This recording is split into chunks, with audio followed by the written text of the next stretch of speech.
नमस्कार विद्यार्थियों। आज हम कलाम नोट्स के पीडीएफ के माध्यम से भारत का स्थिति एवं विस्तार पढ़ते हैं, जो कि सेकंड ग्रेड के लिए अत्यंत महत्वपूर्ण है और सेकंड ग्रेड के अतिरिक्त अन्य एग्जामों के लिए भी अति महत्वपूर्ण टॉपिक है। पाठ्यक्रम के अनुसार भारत का स्थिति एवं विस्तार हम शुरू करने जा रहे हैं। भारत एक देश है जो ग्लोब के उत्तरी गोलार्ध में स्थित है। ग्लोब के अध्ययन आप विश्व भूगोल में विस्तृत रूप से कर सकोगे। तो हम शुरू करते हैं भारत का स्थिति एवं विस्तार।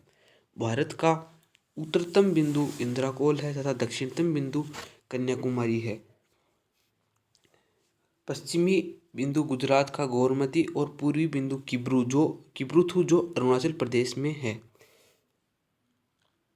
भारत उत्तरी पूर्वी गोलार्ध में 8 डिग्री 4 मिनट से 37 डिग्री 6 मिनट या किलोमीटर के हिसाब से देखें तो 3214 किलोमीटर तथा 68 डिग्री 7 मिनट पूर्वी देशांतर से 97 डिग्री 25 मिनट पूर्वी देशांतर के मध्य स्थित है और पूर्वी पश्चिम से पूर्व की लंबाई 2933 किलोमीटर है। भारत का आकार पतंगाकार व विषम कोणीय चतुर्भुज जैसा है।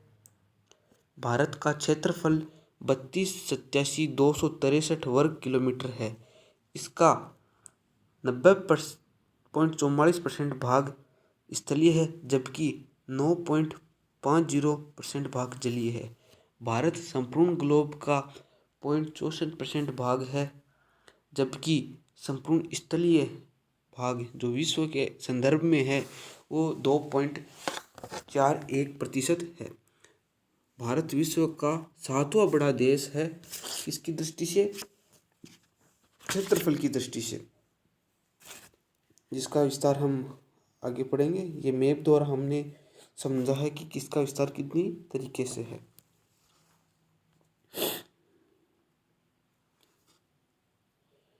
भारत विश्व का 7वां बड़ा देश है। नंबर 1 पे आता है रूस, जिसका क्षेत्रफल को आपको इतना डीपली नहीं पढ़ना है, सिर्फ आपको क्रम याद रखना है। प्रथम 1 नंबर पे रूस, दूसरा है कनाडा, तीसरा यूएसए, चौथा है चीन, पांचवा है ब्राज़ील, छठा है ऑस्ट्रेलिया। अब अपन इनको महाद्वीप के हिसाब से भी कर लेते हैं। कनाडा प्रथम रूस है। कनाडा उत्तरी अमेरिका महाद्वीप से और रूस यूरेशिया महाद्वीप का है। यूएसए उत्तरी अमेरिका महाद्वीप का दूसरा सबसे बड़ा देश है। चीन जो मुख्य एशिया महाद्वीप का सबसे बड़ा देश है। ब्राज़ील जो है वो दक्षिणी अमेरिका महाद्वीप का सबसे बड़ा देश है। ऑस्ट्रेलिया ओशिनिया महाद्वीप का सबसे बड़ा देश है। कर्क रेखा के संदर्भ में अपन ग्लोब के अंतर्गत बात कर चुके हैं। कर्क रेखा भारत के लगभग मध्य से गुजरती है। पश्चिम से पूर्व कर्क रेखा पर स्थित राज्यों की बात हम करते हैं। गुजरात, राजस्थान, मध्य प्रदेश, छत्तीसगढ़, झारखंड, पश्चिम बंगाल, त्रिपुरा और मिजोरम। ये राज्य हैं, 8 राज्य हैं जो कर्क रेखा पर स्थित हैं। कर्क रेखा वह भारत की जो मानक समय रेखा है वो छत्तीसगढ़ सूरजपुर भेसमुंडा स्थान पर मिलती है। यह रेखा भारत के जलवायु प्रदेशों को 2 भागों में बांटती है। कर्क रेखा के उत्तरी भाग में शीतोष्णकटिबंधीय तथा दक्षिणी भाग में उष्णकटिबंधीय भाग है। इस रेखा पर झारखंड की राजधानी रांची शहर स्थित है, जहां पर 2023 का योग दिवस मनाया गया था। 2024 का योग दिवस कश्मीर में मनाया गया था। भारत की मानक समय निर्धारण रेखा 82.5 डिग्री पूर्वी देशांतर को माना गया है, जो कि 5 राज्यों से गुजरती है। उत्तर प्रदेश, मध्य प्रदेश, छत्तीसगढ़, उड़ीसा, आंध्र प्रदेश। भारत की मानक समय निर्धारण रेखा व कर्क रेखा छत्तीसगढ़ राज्य के सूरजपुर जिले के भेसा मुंडा नामक स्थान पर मिलती है। भारत की बाह्य सीमा कुल 22,717 किलोमीटर लंबी है, जिसमें 15,200 किलोमीटर लंबी सीमा स्थलीय है, जबकि 7,517 किलोमीटर लंबी जलीय सीमा है। भारत की स्थलीय सीमा 7 देशों के साथ लगती है। इसे हम अलग अलग भागों में विभाजित कर सकते हैं। हम बात करते हैं बांग्लादेश की। बांग्लादेश जिस सीमा रेखा का नाम है रेड क्लिफ रेखा। बांग्लादेश भारत के 5 राज्यों के साथ अंतर्राष्ट्रीय सीमा बनाता है, या भारत के 5 राज्य बांग्लादेश के साथ अंतर्राष्ट्रीय सीमा बनाते हैं। पश्चिम बंगाल, असम, मेघालय, त्रिपुरा और मिजोरम। ये विश्व की 5वीं सबसे बड़ी अंतर्राष्ट्रीय रेखा है। प्रथम है कनाडा व यूएसए के मध्य 49 डिग्री पूर्वी देशांतर। भारत व बांग्लादेश के मध्य विवाद न्यूमोर द्वीप है। दूसरे नंबर पे म्यांमार भारत व म्यांमार के मध्य 1643 किलोमीटर लंबी अंतर्राष्ट्रीय सीमा है, जिससे म्यांमार सीमा के नाम से जाना जाता है। भारत के 4 राज्य म्यांमार के साथ सीमा बनाते हैं: अरुणाचल प्रदेश, नागालैंड, मणिपुर और मिजोरम। भारत व म्यांमार के मध्य अराकान योमा पर्वत श्रृंखला है, जो कि प्राकृतिक सीमा बनाता है। विवादास्पद जो स्थल है जिनके मध्य भारत और म्यांमार सरकार के मध्य विवाद चलता रहता है, वह कल्लादान परियोजना, जहाँ पर रोड निर्माण कार्य हो रहा है बीआरओ के द्वारा। बात करते हैं चीन। भारत व चीन के मध्य 3,917 किलोमीटर, ठीक है, यह है जॉनसन लाइन के अनुसार, और 3,488 किलोमीटर मैकडोनाल्ड रेटना के अनुसार, और 3,380 LA से लंबी अंतर्राष्ट्रीय सीमा, जिसे अलग अलग क्षेत्रों में अलग अलग नाम से जाना जाता है। अरुणाचल प्रदेश में मैकमोहन 1140 किलोमीटर। सिक्किम, उत्तराखंड, हिमाचल, भारत चीन सीमा तो 625 किलोमीटर। लद्दाख में जॉनसन लाइन 2152 किलोमीटर। मैकडोनाल्ड रेखा 1723, LAC 1615। यहाँ पे जो तवांग झील है और अरुणाचल प्रदेश, इसमें विवाद विस्फित है, और अभी कुछ झीलों से अक्साई चीन, पेंगोंग झील व डोकलांग विवाद इसी सीमा पर चल रहा है।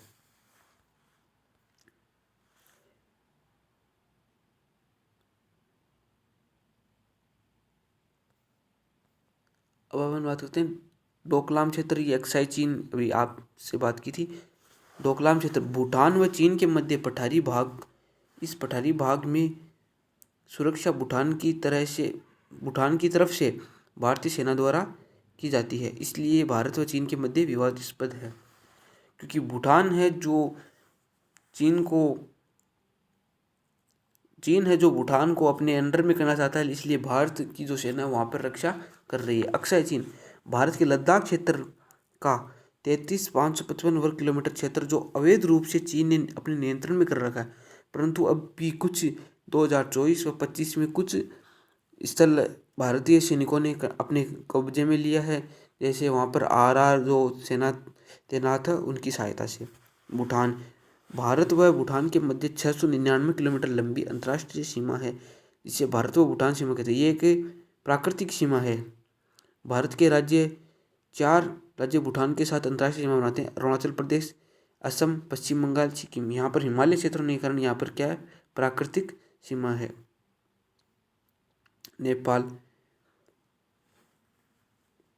नेपाल के साथ 1751 किलोमीटर लंबी सीमा रेखा है, नेपाल नाम से जाना जाता है। भारत के 5 राज्य नेपाल के साथ सीमा बनाते हैं: सिक्किम, पश्चिम बंगाल, बिहार, उत्तर प्रदेश, उत्तराखंड। विवादास्पद स्थल है नेपाल में काला पानी क्षेत्र, भारत व नेपाल के मध्य, जो भारत के उत्तराखंड राज्य में स्थित है। यहाँ पर एक जो धारचूला जिला भी यहाँ पर विवाद का कारण है। अफगानिस्तान भारत व अफगानिस्तान के मध्य 106 किलोमीटर लंबी रेखा है, जिसे डुरंड रेखा के नाम से जाना जाता है। ये भारत के लद्दाख क्षेत्र में POK से गिलगिट क्षेत्र के साथ सीमा बनाता है। पाकिस्तान जो अपना पड़ोसी है, भारत व पाकिस्तान के मध्य कुल 3323 किलोमीटर लंबी अंतर्राष्ट्रीय सीमा है जिसे रेडक्लिफ के नाम से जाना जाता है, इसका निर्धारण रेडक्लिफ ने 17 अगस्त 1947 को सर सिरिल रेडक्लिफ द्वारा किया था, जो एक अंग्रेज अधिकारी थे। 1947 में पाकिस्तान ने के कबायली व पठानियों द्वारा कश्मीर वाले भाग पर आक्रमण करके लगभग 78,000 वर्ग किलोमीटर का क्षेत्र अवैध रूप से अपने नियंत्रण में कर लिया, जिसे हम वर्तमान में POK कहते हैं, यानी पाक अधिकृत कश्मीर। इस क्षेत्र में भारतीय सेना जो रक्षा करती है वह लाइन LOC कहलाती है, जिसे line of actual control, line of control. Bharat व पाकिस्तान के मध्य नदियाँ अंतर्राष्ट्रीय सीमा बनाती है। 3 नदियाँ जो अंतर्राष्ट्रीय सीमा बनाती है, झेलम, रावी और Sutlej. Jhelum 170 kilometre, Ravi 80 kilometre, Sutlej 60 kilometre. विवादास्पद पाकिस्तान अधिकृत कश्मीर POK चल ही रहा है 78,000 किलोमीटर तथा, और सरक्रीक जो गुजरात के कच्छ में स्थित है, संकीर्ण जलीय क्षेत्र है जो मत्स्य उत्पादन के लिए प्रसिद्ध है। दोनों विवादास्पद है।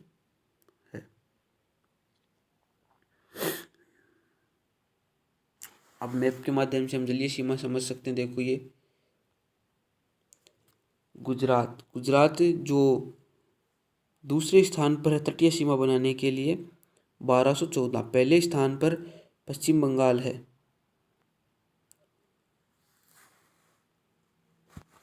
तटीय सीमा में देखें तो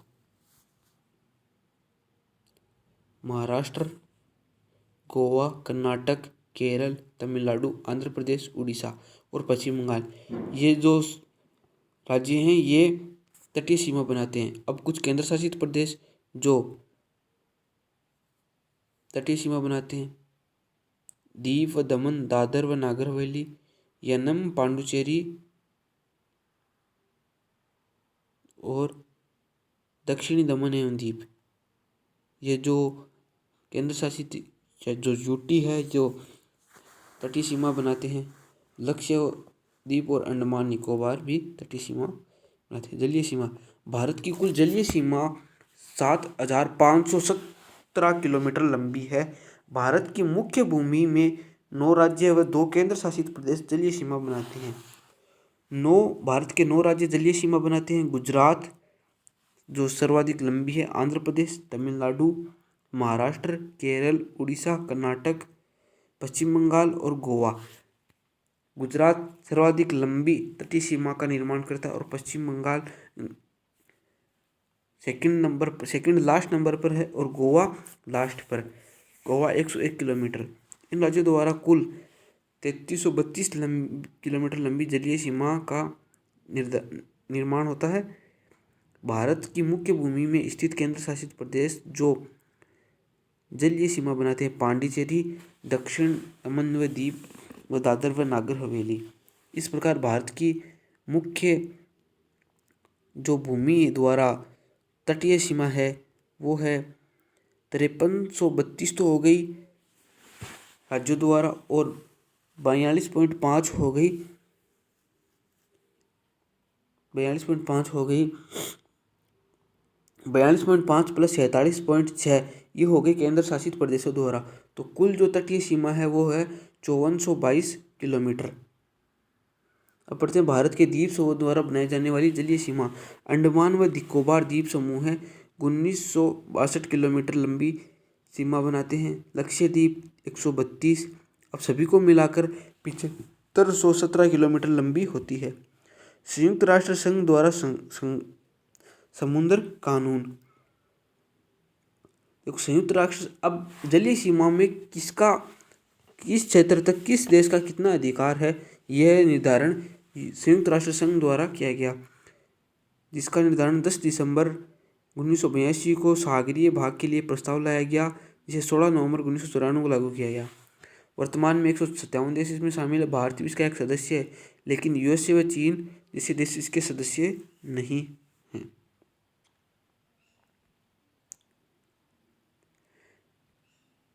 तटीय सीमा का निर्धारण करने के लिए इसे 4 भागों में बांटा गया है। आधार रेखा जहाँ पर स्थलीय भाग व सागरीय भाग मिलता है उसे आधार रेखा कहा जाता है। सीमावर्ती सागर, आधार रेखा से 12 नॉटिकल मील। समुद्र की जो दूरी है वो नॉटिकल मील में मापी जाती है और 1 नॉटिकल मील बराबर 1.8 किलोमीटर होता है। ये आप ध्यान रखिएगा। आधार रेखा बता दिया आपको। इस जलीय क्षेत्र से संबंधित देश का पूर्ण अधिकार होता है। सीमावर्ती जो सागर आ गया, आधार रेखा से 12 नॉटिकल मील दूर, उस पर पूरा अधिकार होता है उस देश का।